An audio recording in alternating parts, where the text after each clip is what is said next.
J'ai toujours été intéressé par les fractales. Pourquoi je suis incapable de donner une raison? Je pourrais inventer une belle histoire, mais ça resterait toujours qu'une belle histoire. J'ai toujours été passionné par ça. Et les fractales de Lichtenberg, c'est magique.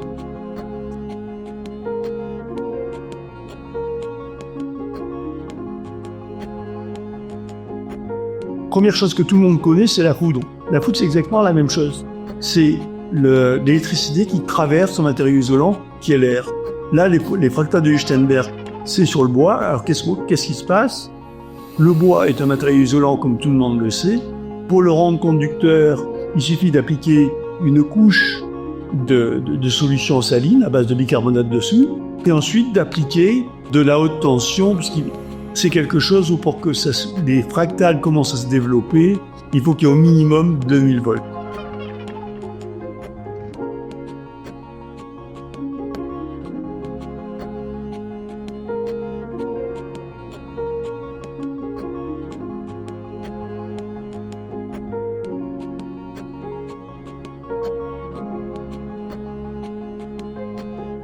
J'essaye la plupart du temps de partir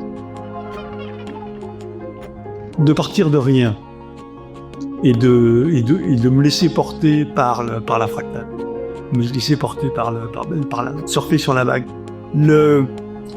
Parfois, oui, il y a une intention que j'essaye vraiment de réaliser, mais c'est pas forcément là que j'ai les meilleurs résultats, je trouve.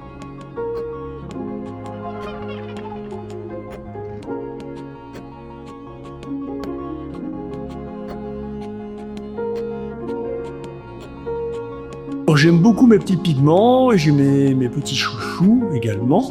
C'est des pigments ferriques. Qu'est-ce qu'ils ont comme caractéristique? C'est des pigments qui vont garder un certain relief dans la matière, qui vont donner du corps. Ça va. Et si, quand on applique les pigments avant que que l'époxy polymère complètement, on continue à touiller dedans, ça va. On va jouer avec les reflets qu'il y a avec les pigments ferriques qu'il y a à l'intérieur de la couleur. C'est plutôt une méditation, en fait.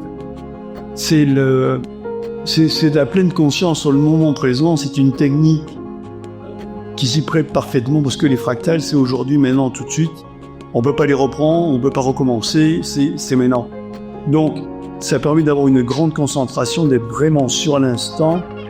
Et oui, c'est une méditation quelque part.